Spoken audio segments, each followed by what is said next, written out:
ದಾಂಡೇಲಿ ನಗರಸಭೆಯ ಆವರಣದಲ್ಲಿ ನಗರೋತ್ಥಾನದಡಿ 663.87 ಲಕ್ಷ ರೂಪಾಯಿಗಳ ವಿವಿಧ ಅಭಿವೃದ್ಧಿ ಕಾಮಗಾರಿಗಳಿಗೆ ಶಿಲಾನ್ಯಾಸ. ಸಾರ್ವಜನಿಕ ಆಸ್ಪತ್ರೆ ಮೇಲ್ದರ್ಜೆಗೆ 5 ಕೋಟಿ ರೂಪಾಯಿ ಹಾಗೂ ಮೂಲಸೌಕರ್ಯ ಅಭಿವೃದ್ಧಿಗಾಗಿ 1.5 ಕೋಟಿ ಮಂಜೂರು. ಕ್ಷೇತ್ರದ ಸರ್ವಾಂಗೀಣ ಅಭಿವೃದ್ಧಿಯೇ ನನ್ನ ಧ್ಯೇಯ. ಆರ್.ವಿ. ದೇಶಪಾಂಡೆ. ಕ್ಷೇತ್ರದ ಸರ್ವಾಂಗೀಣ ಅಭಿವೃದ್ಧಿಯೇ ನನ್ನ ಧ್ಯೇಯವಾಗಿದ್ದು, ಈ ನಿಟ್ಟಿನಲ್ಲಿ ಕ್ಷೇತ್ರಕ್ಕೆ ಸಾಕಷ್ಟು ಅನುದಾನಗಳನ್ನು ತಂದಿದ್ದೇನೆ, ಮುಂದೆಯೂ ತರುತ್ತೇನೆ. ಮೂಲ ಸೌಕರ್ಯಗಳನ್ನು ಬಲಪಡಿಸಿದಾಗ ಕ್ಷೇತ್ರದಲ್ಲಿ ಅಭಿವೃದ್ಧಿ ಸುಲಭ ಸಾಧ್ಯ. ಕ್ಷೇತ್ರದಲ್ಲಿ ಮೂಲಸೌಕರ್ಯ ನಿರ್ಮಾಣಕ್ಕೆ ವಿಶೇಷ ಮುತುವರ್ಜಿಯನ್ನು ವಹಿಸಿ ಕಾರ್ಯನಿರ್ವಹಿಸಲಾಗುತ್ತಿದೆ ಎಂದು ಶಾಸಕರು ಹಾಗೂ ರಾಜ್ಯ ಆಡಳಿತ ಸುಧಾರಣಾ ಆಯೋಗದ ಅಧ್ಯಕ್ಷರಾದ ಆರ್.ವಿ. ದೇಶಪಾಂಡೆ ಅವರು ಹೇಳಿದರು. ಅವರು ಇಂದು ಗುರುವಾರ ಮಧ್ಯಾಹ್ನ 3:30 ಗಂಟೆ ಸುಮಾರಿಗೆ ದಾಂಡೇಲಿ ನಗರಸಭೆಯ ಆವರಣದಲ್ಲಿ ಆಯೋಜಿಸಲಾಗಿದ್ದ ನಗರೋತ್ಥಾನ 4ರ ಯೋಜನೆಯಡಿ 663.87 ಲಕ್ಷ ರೂಪಾಯಿಗಳ ವಿವಿಧ ಅಭಿವೃದ್ಧಿ ಕಾಮಗಾರಿಗಳಿಗೆ ಶಿಲಾನ್ಯಾಸವನ್ನು ನೆರವೇರಿಸಿ ಹಾಗೂ ವಿವಿಧ ಯೋಜನೆಗಳ ಅರ್ಹ ಫಲಾನುಭವಿಗಳಿಗೆ ವಿವಿಧ ಸೌಲಭ್ಯಗಳನ್ನು ವಿತರಿಸಿ ಮಾತನಾಡುತ್ತಿದ್ದರು.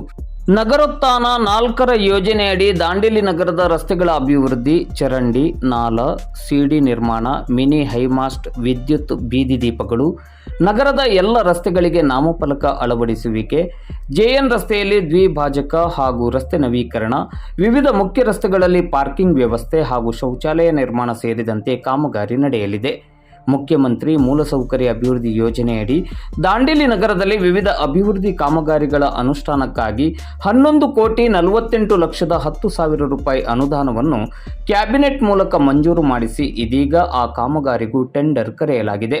ವಿಶೇಷವಾಗಿ ಪ್ರವಾಸೋದ್ಯಮ ನಗರವಾಗಿ ಬೆಳೆಯುತ್ತಿರುವ ದಾಂಡೇಲಿಯ ಮೂಲಸೌಕರ್ಯ ಅಭಿವೃದ್ಧಿಗೆ ಹಾಗೂ ಸ್ವಚ್ಛತೆಗೆ ಮೊದಲ ಆದ್ಯತೆಯನ್ನು ನೀಡಲಾಗುತ್ತಿದೆ ಎಂದ ಅವರು, ಪ್ರವಾಸೋದ್ಯಮ ಬೆಳೆದಂತೆ ಉದ್ಯೋಗ ಸೃಷ್ಟಿಯೂ ಆಗಿರುವುದು ಆಶಾದಾಯಕವಾದ ಬೆಳವಣಿಗೆ ಮತ್ತು ನಗರದ ಪ್ರಗತಿಗೂ ಪ್ರವಾಸೋದ್ಯಮ ಕಾರಣವಾಗುತ್ತಿದೆ ಎಂದರು. ದಾಂಡೇಲಿಯ ಸಾರ್ವಜನಿಕ ಆಸ್ಪತ್ರೆಯನ್ನು ಮೇಲ್ದರ್ಜೆಗೇರಿಸಲು 5 ಕೋಟಿ ರೂಪಾಯಿ ಅನುದಾನವನ್ನು ಮಂಜೂರು ಮಾಡಲಾಗಿದ್ದು, ಅದರ ಜೊತೆಗೆ ಸಾರ್ವಜನಿಕ ಆಸ್ಪತ್ರೆಯ ಮೂಲಸೌಕರ್ಯ ಹಾಗೂ ಇನ್ನಿತರ ಕಾಮಗಾರಿಗಾಗಿ 1.5 ಕೋಟಿ ರೂಪಾಯಿ ಹೆಚ್ಚುವರಿ ಅನುದಾನವನ್ನು ಕೂಡ ಮಂಜೂರು ಮಾಡಲಾಗಿದೆ ಎಂದರು. ದಾಂಡೇಲಿ ನಗರದಲ್ಲಿ ಬಾಡಿಗೆ ಕಟ್ಟಡದಲ್ಲಿರುವ ಸರ್ಕಾರಿ ಕಚೇರಿಗಳು ಈ ಕೂಡಲೇ ಅಂಬೇವಾಡಿಯಲ್ಲಿರುವ ತಾಲೂಕು ಆಡಳಿತ ಸೌಧದ ಕಾರ್ಯಾಲಯಕ್ಕೆ ಸ್ಥಳಾಂತರವಾಗಬೇಕು. ಈ ಬಗ್ಗೆ ಸಂಬಂಧಪಟ್ಟ ಇಲಾಖೆಗಳ ಅಧಿಕಾರಿಗಳು ತುರ್ತು ಕ್ರಮವನ್ನು ಕೈಗೊಳ್ಳಬೇಕೆಂದು ಸೂಚನೆಯನ್ನು ನೀಡಿದರು. ಎಲ್ಲರ ಸಹಕಾರದೊಂದಿಗೆ ದಾಂಡೇಲಿ ನಗರವನ್ನು ಒಂದು ಮಾದರಿ ಹಾಗೂ ಪ್ರಗತಿಯ ನಗರವನ್ನಾಗಿಸಲು ಶ್ರಮಿಸೋಣ ಎಂದು ಕರೆ ನೀಡಿದರು. ಕಾರ್ಯಕ್ರಮದಲ್ಲಿ ಮುಖ್ಯ ಅತಿಥಿಗಳಾಗಿ ಭಾಗವಹಿಸಿ ಮಾತನಾಡಿದ ವೆಸ್ಟ್ ಕೋಸ್ಟ್ ಕಾಗದ ಕಾರ್ಖಾನೆಯ ಕಾರ್ಯನಿರ್ವಾಹಕ ನಿರ್ದೇಶಕರಾದ ರಾಜೇಂದ್ರ ಜೈನ್ ಅವರು, ಅಭಿವೃದ್ಧಿ ಕೆಲಸ ಕಾರ್ಯಗಳಲ್ಲಿ ಆರ್.ವಿ. ದೇಶಪಾಂಡೆ ಅವರು ಒಬ್ಬ ಜಾದುಗಾರ. ಎಲ್ಲರ ನಿರೀಕ್ಷೆಗೂ ಮೀರಿ ತನ್ನ ದೂರದೃಷ್ಟಿತನದಿಂದ ಕ್ಷೇತ್ರದ ಅಭಿವೃದ್ಧಿಗೆ ಟೊಂಕ ಕಟ್ಟಿ ಆರ್.ವಿ. ದೇಶಪಾಂಡೆ ಅವರು ಶ್ರಮಿಸುತ್ತಿದ್ದಾರೆ. ಆರ್.ವಿ. ದೇಶಪಾಂಡೆ ಅವರು ಈ ಕ್ಷೇತ್ರದ ಜನಪ್ರತಿನಿಧಿಯಾಗಿರುವುದು, ನಮ್ಮೆಲ್ಲರ ನಾಯಕರಾಗಿರುವುದು ನಮ್ಮೆಲ್ಲರ ಸೌಭಾಗ್ಯ ಎಂದರು. ಬಡವರ ಬಗ್ಗೆ, ವಿಶೇಷವಾಗಿ ಕ್ಷೇತ್ರದ ಒಟ್ಟು ಅಭಿವೃದ್ಧಿಯ ಬಗ್ಗೆ ಸದಾ ತನ್ನದೇ ಆದ ಯೋಜನೆಗಳನ್ನು ರೂಪಿಸುವ ಮೂಲಕ ಅಪರೂಪದ ಅಪೂರ್ವ ರಾಜಕಾರಣಿ ಆರ್.ವಿ. ದೇಶಪಾಂಡೆಯವರಾಗಿದ್ದಾರೆ ಎಂದು ಬಣ್ಣಿಸಿದರು. ಕಾರ್ಯಕ್ರಮದಲ್ಲಿ G+2 ಯೋಜನೆಯಡಿ ಅರ್ಹ 6 ಫಲಾನುಭವಿಗಳಿಗೆ ಆದೇಶ ಪತ್ರವನ್ನು ನೀಡಲಾಯಿತು.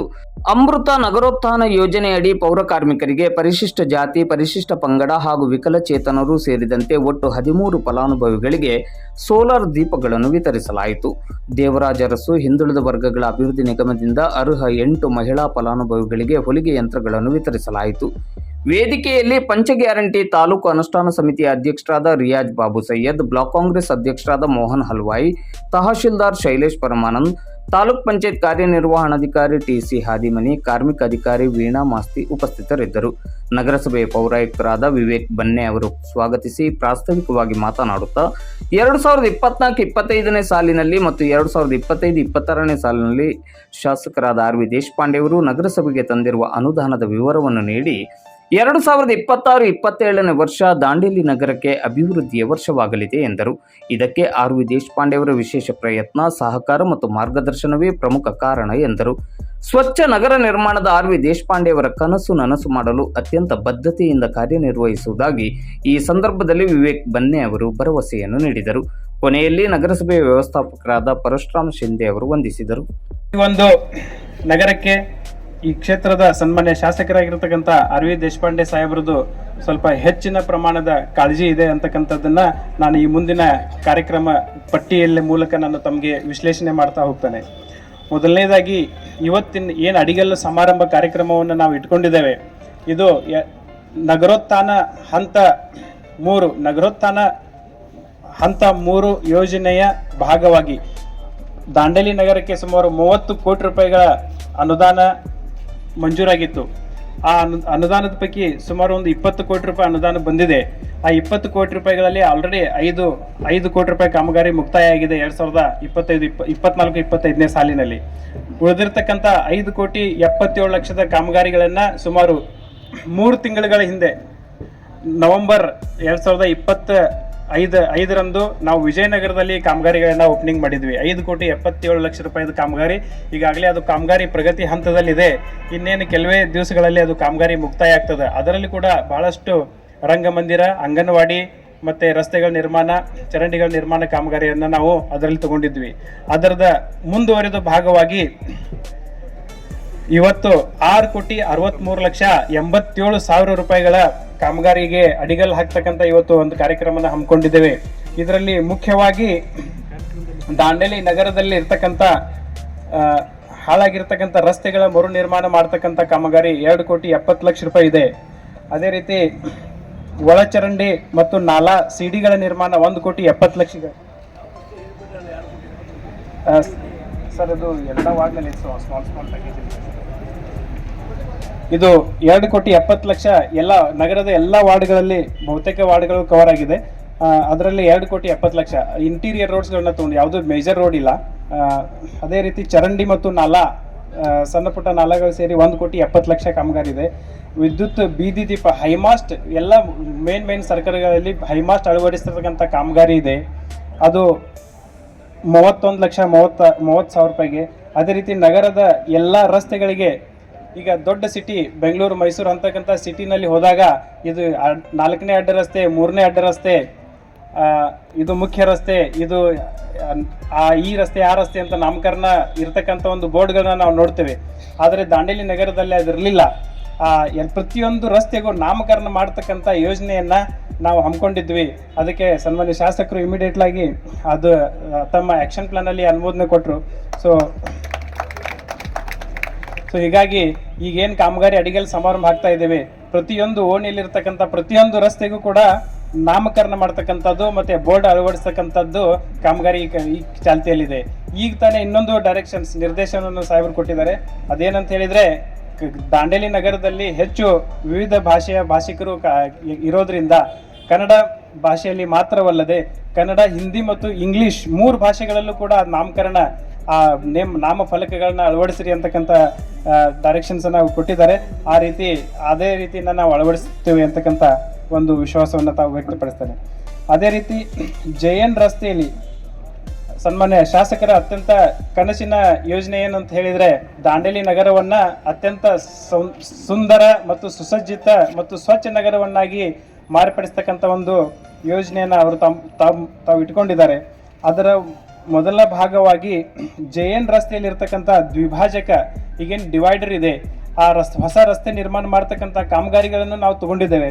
ಅದಕ್ಕಿಂತ ಮೊದಲು ಈ ಡಿವೈಡರನ್ನು ಸ್ವಲ್ಪ ಅದನ್ನು ಎತ್ತರವನ್ನು ಹೈಟ್ ಮಾಡಿ 2 ಕಡೆ ಅದಕ್ಕೆ ಗೋಡೆಗಳನ್ನು ಕಟ್ಟಿ ಮಧ್ಯದಲ್ಲಿ ಅಲ್ಲಿ ಮಣ್ಣು ಹಾಕಿ ಅಲ್ಲಿ ಪ್ಲಾಂಟೇಶನ್ ಮಾಡ್ತಕ್ಕಂಥ ಒಂದು ಇದು ಅದ್ರ ಮೊದಲನೇ ಕಾಮಗಾರಿ ಈಗಾಗಲೇ 23 ಡಿಸೆಂಬರ್ 2025ರಂದು 2 ತಿಂಗಳ ಹಿಂದೆ 1.5 ತಿಂಗಳ ಹಿಂದೆ ಇದೇ ಒಂದು ವೇದಿಕೆಯಲ್ಲಿ ಸನ್ಮಾನ್ಯ ಶಾಸಕರು ಅದನ್ನ ಓಪನಿಂಗ್ ಮಾಡಿ ಹೋಗಿದ್ರು. ಅದ್ರ ಮುಂದುವರೆದ ಭಾಗ ಈಗ ನಾವು ಡಿವೈಡರನ್ನು ಎತ್ತರಿಸಿ ಅಲ್ಲಿ ಪ್ಲಾಂಟೇಶನ್ ಮಾಡ್ತಕ್ಕಂಥ ಕಾಮಗಾರಿಯನ್ನು ತಗೊಂಡಿದ್ದೇವೆ.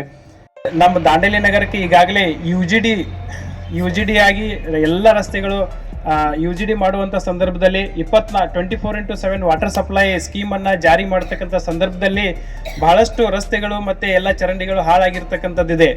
ಸಾರ್ವಜನಿಕರಿಗೆ ಸಾಕಷ್ಟು ಅನಾನುಕೂಲ ಆಗ್ತಾ ಇರೋದ್ರಿಂದ ಆ ಒಂದು ವಿಷಯವನ್ನು ಮನಗಂಡು ಈಗ ನಗರೋತ್ಥಾನದಲ್ಲಿ ಈಗಾಗಲೇ 5,77,00,000, ಇವತ್ತು ಮಾಡ್ತಾ ಇರೋದು 6,63,00,000. ಆಮೇಲೆ CM IDP ಅಂತಕ್ಕಂಥ ಸನ್ಮಾನ್ಯ ಮುಖ್ಯಮಂತ್ರಿಗಳ ಮೂಲಭೂತ ಸೌಕರ್ಯಗಳ ಅಭಿವೃದ್ಧಿ ಯೋಜನೆ ಅಡಿಯಲ್ಲಿ 11,48,00,000.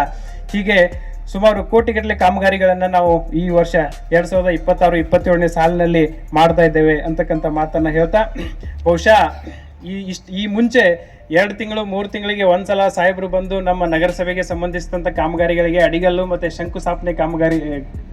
ಶಂಕುಸ್ಥಾಪನೆ ಕಾರ್ಯಕ್ರಮಗಳನ್ನ ಮಾಡ್ತಾ ಇದ್ರು. ಇನ್ನು ಮುಂದಿನ ದಿನಮಾನಗಳಲ್ಲಿ ಪ್ರತಿ ತಿಂಗಳಿಗೆ ಒಂದು ಈ ಥರ ಕೋಟಿಗಟ್ಟಲೆ ಕಾಮಗಾರಿಗಳನ್ನ ಮಾಡ್ತಕ್ಕಂಥದ್ದು 2026-27ನೇ ಸಾಲಿನಲ್ಲಿ ಆಗ್ತದೆ. ಹಾಗೂ ಅತಿ ಹೆಚ್ಚು ಒತ್ತು ಕೊಡ್ತಾ ಇದ್ದಾರೆ. ಹೋದಲ್ಲಿ ಬಂದಲ್ಲಿ ಎಲ್ಲ ಕೂಡ ದಾಂಡೇಲಿ ಸಿಟಿಯನ್ನು ಬ್ಯೂಟಿಫಿಕೇಶನ್ ಮಾಡಬೇಕು, ಕ್ಲೀನ್ ಮಾಡಿಸ್ಬೇಕಂತಕ್ಕಂಥ ಒಂದು ಮಾತನ್ನು ಹೇಳಿದ್ದಾರೆ. ಈಗ ನಮ್ಮಲ್ಲಿ ಇರ್ತಕ್ಕಂಥ ಲೇಬರ್ಸ್ ಮತ್ತು ಸಿಬ್ಬಂದಿಗಳ ಶಾರ್ಟೇಜ್ ಬಗ್ಗೆನೂ ಸಾಹೇಬ್ರ ಗಮನಕ್ಕೆ ತಂದಾಗ ಇಮಿಡಿಯೇಟ್ಲಿ ಸನ್ಮಾನ್ಯ ಜಿಲ್ಲಾಧಿಕಾರಿಗಳಿಗೆ ಮಾತಾಡಿ 20 ಜನ ಹೆಚ್ಚಿನ ಲೇಬರ್ಸ್ಗಳನ್ನ ಕೊಡಲಿಕ್ಕೆ ಅವರು ಮಾತಾಡಿದ್ದಾರೆ. ಅದು ಆ ಫೈಲ್ ಕೂಡ ಪ್ರೊಸೆಸ್ಸಲ್ಲಿದೆ. ಇನ್ನು ಸ್ವಲ್ಪ ದಿವಸದಲ್ಲಿ ನಾವು ಟೆಂಡರ್ ಕೂಡ ಫೈನಲ್ ಆಗ್ತದೆ. ಅದಾದ ನಂತರ ಹೆಚ್ಚಿನ ಪೌರ ಕಾರ್ಮಿಕರನ್ನು ಕೂಡ ಪಡೆದುಕೊಳ್ತಕ್ಕಂಥ ಒಂದು ವ್ಯವಸ್ಥೆ ನಾವು ಮಾಡ್ತಾ ಇದ್ದೇವೆ. ಹಾಗೂ ಸಾಹೇಬರ ಒಂದು ನಿರ್ದೇಶನದ ಮೇರೆಗೆ ಈಗಾಗಲೇ ನಾವು ಜಯನ್ ರಸ್ತೆ ಮತ್ತು ಬರ್ಚಿ ರಸ್ತೆ ಮತ್ತು ಪಟೇಲ್ ಸರ್ಕಲ್ನಿಂದ ಚೆನ್ನಮ್ಮ ಸರ್ಕಲ್ನ ರಸ್ತೆಯವರೆಗೆ ಕಳೆದ ಹಲವಾರು ವರ್ಷಗಳಿಂದ ಡೆಪಾಸಿಟ್ ಆಗಿರ್ತಕ್ಕಂಥ ಮಣ್ಣನ್ನೆಲ್ಲ ತೆಗೆದು ಅಲ್ಲಿ ಬೆಳೆದಿರ್ತಕ್ಕಂಥ ಬುಷನ್ನೆಲ್ಲ ತೆಗೆದು ಸುಮಾರು 2 JCB, ಒಂದು ಟ್ರ್ಯಾಕ್ಟರ್ ಡೋಸರ್ ಮತ್ತು ನಮ್ಮ ಪೌರ ಕಾರ್ಮಿಕರು ಸತತವಾಗಿ ಅಲ್ಲಿ ಪರಿಶ್ರಮ ಪಟ್ಟು ಈಗ ಬರ್ಚಿ ರಸ್ತೆ ಮತ್ತು ಜೈನ್ ರಸ್ತೆಯನ್ನ ನಾವು ಒಂದು ಲೆವೆಲ್ಗೆ ಕ್ಲೀನ್ ಮಾಡಿದ್ದೇವೆ.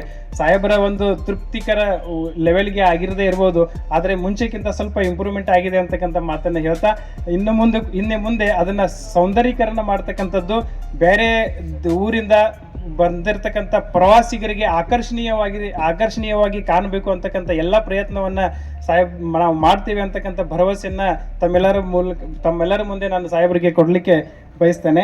ಆ ಒಂದು ವ್ಯಕ್ತಿಯ ಒಂದೇ ಸಮಾಜದ ಒಂದು ಜಾತಿಯ ಆಸ್ತಿ ಅಲ್ಲ, ಇದು ಎಲ್ಲರ ಆಸ್ತಿ. ನಾನು ಸಣ್ಣ ಮಗು ಇದ್ದಾಗ ನನ್ನ ತಂದೆಯವ್ರ ಜೊತೆ ದಾಂಡೇಲಿ ಬರ್ತಿದ್ದೆ. ನನ್ನ ತಂದೆಯವರು, ನನ್ನ ದಿವಂಗತ VR ದೇಶಪಾಂಡೆ ಅವರು west coast paper mill, Indian plywood manufacture ಬಂದಾಯಿತು. ಅನ್ಫಾರ್ಚುನೇಟ್ಲಿ ದಾಂಡೇಲಿ ಫೆರಾಯ್ಸ್ ಅದು ಬಂದಾಯಿತು. ಈ ಎಲ್ಲ ಕಂಪ್ನಿಯ ವಕೀಲರು ಇದ್ರು, ಅದನ್ನ ನಾನು ನೋಡ್ತಿದ್ದೆ. ಆವಾಗ ದಾಂಡೇಲಿ ನಾನು ನೋಡಿದ್ದೇನೆ. ಈ 3 ಕೈಗಾರಿಕೆ ಇದ್ರು, ಸಿಟಿ ಬಹಳ ಲೈವ್ಲಿ ಇತ್ತು, ಆರ್ಥಿಕ ವ್ಯವಸ್ಥೆ ಚೆನ್ನಾಗಿತ್ತು. ಆದರೆ ಇಂಡಿಯನ್ ಪ್ಲೈವುಡ್ ಅಲ್ಲಿ KS ಲಾಲಿ ಅಂತಿತ್ತು, 6 feet ಟಾಲ್. ಫೇಟ ಹಾಕಿ 7 ಜನ KS ಲಾಲಿ ನೋಡಿದ್ರೆ ನನಗೆ ಗೊತ್ತಿಲ್ಲ, ಬಟ್ ನನಗೆ ಆತ್ಮೀಯರು, ಬಹಳ ಸಜ್ಜನ ವ್ಯಕ್ತಿ. ಇವತ್ತು ನೆನೆಸ್ಬೇಕು ಅವ್ರಿಗೆ. किसको मालूम है कि नहीं KS लॉली चपाई ಹೊಡಿಬೇಕಿಲ್ಲ, KS लॉली मक्कड़ रहे बोले लोग भी ऐसा करने को ये करते, कंजूस हो गए. टाली मारने को भी कंजूस, उसको भी पैसा देना, टाली मारो ले 5-5 रुपए करके. लाल भाई पटेल ಪ್ರಾರಂಭ ಮಾಡಿದ ಕೈಗಾರಿಕೆ ಅದು ಬಂಗಾರದ ಗಣಿ, ಅಷ್ಟು ಲಾಭ ಆಯ್ತು. ಆ ದುರ್ದೈವದಿಂದ ಸರ್ಕಾರದ ನೀತಿಯಲ್ಲಿ ಬದಲಾವಣೆ ಆಯ್ತು. ಬಿದ್ದಿದ್ದ ಮರಗಳು ಅಷ್ಟೇ ತರಬೇಕು, ಯಾವ ಕಟ್ಟಿನೂ ಕಟ್ ಮಾಡಬಾರ್ದು ಆಜ್ಞೆ ಇದೆ ಇವತ್ತು. ಹಾಗೆ ಒಂದು ಟ್ರೀ ಯಾರು ಕಟ್ ಮಾಡಿದ್ರೆ ಜೈಲು ಹೋಗ್ಬೇಕು ಅಂತ ಕಾಯ್ದೆ ಇದೆ. ಬಹಳಷ್ಟು ಕೋಟಿ ರೂಪಾಯಿ ದಾಂಡೇಲಿ ಜೋಡ ಭಾಗದಲ್ಲಿ ಸರ್ಕಾರದಿಂದ ರಸ್ತೆ ಮಾಡಲಿಕ್ಕೆ, ಸೇತುವೆ ಮಾಡಲಿಕ್ಕೆ ಇದರ ಸ್ಟೇಟಸ್ ಹೆಚ್ಚಾಗಿದೆ. ನಾನೇ ಹೆಚ್ಚಿನ ಮುತುವರ್ಜಿ ತಗೊಂಡು ನಾನು ಕೇಳಿದ್ರೆ ಏನ್ರಿ ದಾಂಡೇಲಿ ಒಂದೇ ತಾಲೂಕು ಮಾಡೋದು ಏನದೆ ಅಲ್ಲಿ ಅಂತ. ಹಳ್ಯಾಳ ತಾಲೂಕಿನ 4 ಪಂಚಾಯತ್ಗೆ ಅಟ್ಯಾಚ್ ಮಾಡಿದ್ವಿ.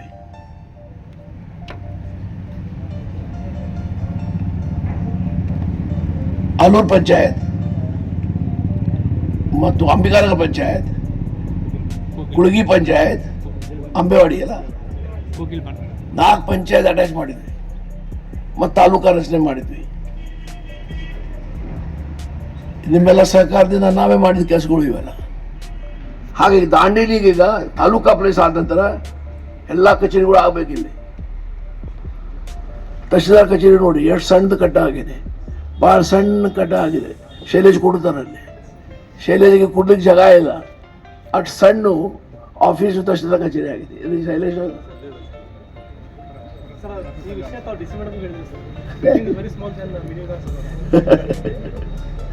ಈಗ ತಹಶೀಲ್ದಾರ್ ಕಚೇರಿ ಮತ್ತೊಂದು ಎಲ್ಲ ಆಫೀಸಲ್ಲಿ ಶಿಫ್ಟ್ ಮಾಡಿ ಹೇಳಿದ್ದೇನೆ. ಎಷ್ಟು ಆಫೀಸ್ ಬಂದಿವಲ್ಲ ಈಗ, ಇನ್ನು ಬರಬೇಕು. ಎಷ್ಟು ಆಫೀಸಸ್ ಅಲ್ಲಿ ಶಿಫ್ಟ್ ಮಾಡ್ಲಿಕ್ಕೆ ಸಾಧ್ಯ ಇಲ್ಲ ಮಾಡ್ರಿ ಅಂತ ಹೇಳಿದೆ. ಜನ ಹೋದಾಗ ಒಂದೇ ಪಾಯಿಂಟ್ಗೆ ಎಲ್ಲ ಕೆಲಸ ಆಗಬೇಕು. ಅಲ್ಲಿ ಜನ ಇದೆ, ಅದು ಅವಶ್ಯಕತೆ. ಇವೆಲ್ಲ ಆಫೀಸರ್ ಹೇಳ್ತೀನಿ, ಯಾವ ಆಫೀಸಸ್ ಹೊರಗಾದರೆ ಬಾಡಿಗೆ ಬಿಲ್ಡಿಂಗ್ ಇದ್ದಾರೆ, ಅವ್ರು ಅಡ್ವೈಸ್ ಮಾಡ್ತಾ ಇದ್ದೇನೆ.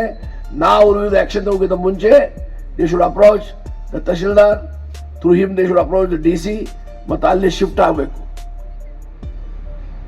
ಒಳ್ಳೆ ವಾತಾವರಣ ಇದೆ, ಎಲ್ಲ ಆಫೀಸ್ ಒಂದು ಕಡೆ ಇದ್ರೆ ಜನರಿಗೂ ಅನುಕೂಲ ಆಗ್ತದೆ, ಕೆಲಸಗಳು ಅಲ್ಲೇ ಆಗ್ತವೆ. ಹಾಗೆ ಪ್ರವಾಸೋದ್ಯಮ ಬೆಳೀತಾ ಇದೆ. ಈಗ ಎಷ್ಟು ಹೋಮ್ ಸ್ಟೇಸು,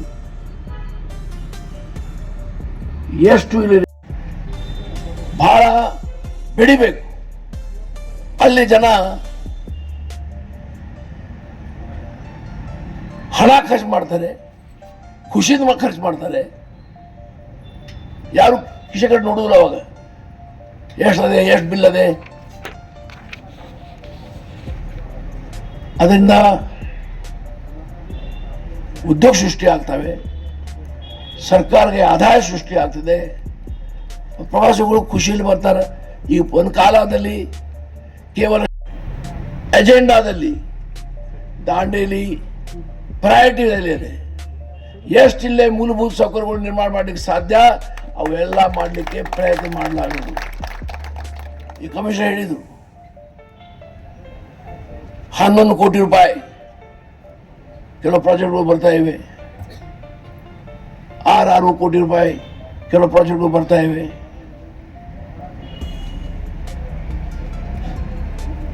ನಾನು MLA ಫಂಡ್ದಿಂದ ಹಣ ಕೊಟ್ಟಿದ್ದೇನೆ.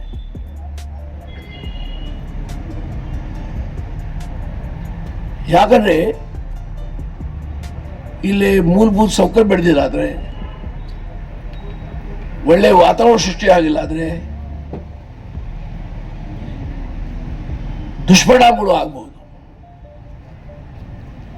ದಾಂಡೇಲಿ ಅನ್ನೋದೇ ನೋಡಿ ಒಂದು ಸೆಕ್ಯುಲರ್ ಪ್ಲೇಸ್, ಜಾತ್ಯತೀತ ವ್ಯವಸ್ಥೆಯಲ್ಲಿ ವಿಶ್ವಾಸ ಉಡುವ ಒಂದು ಪಟ್ಟಣ. ದೇಶದ ಕೋನೆ ಕೋನೆಯಿಂದ ಜನ ಇಲ್ಲೇ ಇದ್ದಾರೆ. It is a cosmopolitan city. ಕೆಲವು ಜನ ಇಲ್ಲೇ ಕೆಲಸ ಮಾಡಿ ಪೇಪರ್ ಮಿಲ್ದು DFA ರಿಟೈರ್ ಆಗಿ ಇಲ್ಲೇ ಉಳಿದಿದ್ದಾರೆ. ಅವ್ರ ಮಕ್ಕಳು ಬೇರೆ ದಂಧೆ ಅಥವಾ ನೌಕರಿ ಮಾಡ್ತಾ ಇದ್ದಾರೆ. ಇಲ್ಲ, ರಾಜಕೀಯ ಕ್ಷೇತ್ರದಲ್ಲಿ ಬಹಳ ದೊಡ್ಡ ಪ್ರಮಾಣದಲ್ಲಿ ಬೆಂಬಲ ಕೊಟ್ಟಿದ್ದು ಜಾಗ ಅಂದರೆ ದಾಂಡೇಲಿ ಮತ್ತು ಹಳೆಯಾಳ್ ಟೌನ್. ಇಲ್ಲೇ ಕಾರ್ಮಿಕರು ಸಹ ಹಳೆ ಇಂಡಿಯನ್ ಪ್ಲೈವುಡ್ ಇರ್ಬೋದು, DFA ಇರ್ಬೋದು, ಈಗ ಪೇಪರ್ ಮಿಲ್ ಕಾರ್ಮಿಕರು ಇರ್ಬೋದು, ಯಾವಾಗಲೂ ಬಹುತೇಕ ಜನ ನನ್ನ ಬೆಂಬಲ ಕೊಡ್ತಾ ಬಂದಿದ್ದಾರೆ. ಮುಂಚೆ मैं आपके सेटलमेंट करता था, अब पुराने रिकॉर्ड देखो, दरक थे, शेर मशहूरी थे. ನಾನು ದಿನ ಮುಂಜಾನೆ 6 ಗಂಟೆ ಹೇಳ್ತೇನೆ, 6:30 ರಸ್ತೆ ಮೇಲೆ ಇರ್ತೇನೆ. ನಾನು ವಾಕ್ ಹೋಗ್ತೇನೆ, ಬೆಂಗಳೂರಿನಲ್ಲಿ ಹಳ್ಳಿಯಲ್ಲಿ. ರಾತ್ರಿ ನಮ್ಮ ಮಲಗೋದು 10 ಗಂಟೆಗೆ. ಯಾಕೆ? ಜನ ಬಂದಾಗ ಗೌರವ ಕೊಟ್ಟು ಕೂಡಿಸಿ ಅವ್ರ ಕಷ್ಟ ಸುಖ ತಿಳ್ಕೊಂಡು ಅದಕ್ಕೊಂದು ಪರಿಹಾರ ಕಂಡು ಹಿಡಿಬೇಕು. ಇದು ನಮ್ಮ ಕರ್ತವ್ಯ ಇರ್ತದೆ. ಎಲ್ಲ ಸಮಸ್ಯೆ ಪರಿಹಾರ ಮಾಡ್ಲಿಕ್ಕೆ ಆಗೋದಿಲ್ಲ, ಅದೊಂದು ಪ್ರಯತ್ನ ಮಾಡ್ಲಿಕ್ಕೆ ಸಾಧ್ಯ ಆಗ್ತದೆ. ಆ ಪ್ರಯತ್ನ ಎಲ್ಲರ ಕಡೆ ಆಗಬೇಕು. ಚುನಾಯಿತ ಪ್ರತಿನಿಧಿಗಳು ಕೇವಲ ಅಧಿಕಾರಕ್ಕಷ್ಟೇ ಸೀಮಿತ ಇರಬಾರ್ದು. ಅಧಿಕಾರ ಬರ್ತದೆ ಹೋಗ್ತದೆ, ಆದರೆ ಜನರ ಪರವಾಗಿ ಯಾವಾಗಿರ್ಬೇಕು, ಬಡವರ ಪರವಾಗಿರ್ಬೇಕು. श्री RV देशपांडे जी को है। आप लोगों को मालूम होगा कि आज स्टेट में कांग्रेस गवर्नमेंट है, उनका डेफिसिट बजट चल रहा है। उन सब के होने के बाद भी आरवी देशपांडे जी ने 17 करोड़ जो मेरे को बताया गया है दांडेली के डेवलपमेंट के लिए सैंक्शन कराया है। ये बहुत बड़ी अचीवमेंट है। मेरा आप लोगों से कहना होएगा कि केवल ताली नहीं बजाए, खड़े होकर ताली बजाए, क्योंकि हम लोग बहुत फॉर्चुनेट हैं कि आरवी देशपांडे जी जैसे आदमी ने हमारे को एडॉप्ट किया हुआ है। मतलब आज कितने साल हो गए हमारे को, आज एक छोटे सी जगह को डेवलप करते करते आज हमारे को यहाँ पर लेके आए हैं। दांडेली का नाम जो इंटरनेट के ऊपर या दूसरे जितने आर्टिकल्स मैगजीन्स जिसमें पब्लिश हुआ है, इनका पूरा श्रेय देशपांडे साहब को जाता है। आप देखिए इनकी सोच क्या है, मतलब बहुत आगे है हर चीज़ में। जब ये इंडस्ट्री मिनिस्टर थे, जब बहुत सारी चीज़ें इन्होंने किया, बाद में टूरिज्म आए। आप छोटी सी जगह में आज इनका विज़न था कि टूरिज्म एक बहुत अच्छा बिजनेस अपॉर्चुनिटी हो सकता है। 300 रिसोर्ट्स दांडेली में है। कितने टूरिस्ट आते हैं, ये सारा क्रेडिट आपको जाता है। आज दांडेली की इकोनॉमी कितनी डेवलप हुई है। बाहर से आ रहा आदमी खर्चा कर रहा है, वापस जा रहा है।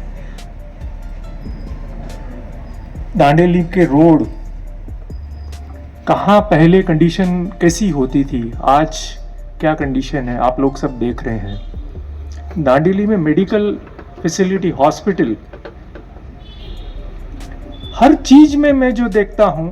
और सबसे बड़ी बात साहब का ये है कि हर तबके को, बिना कास्ट, क्रीड, रिलीजन के, हर तबके के आदमी को हेल्प करने की कोशिश करते हैं और कैसे न कैसे हेल्प लेके आते हैं।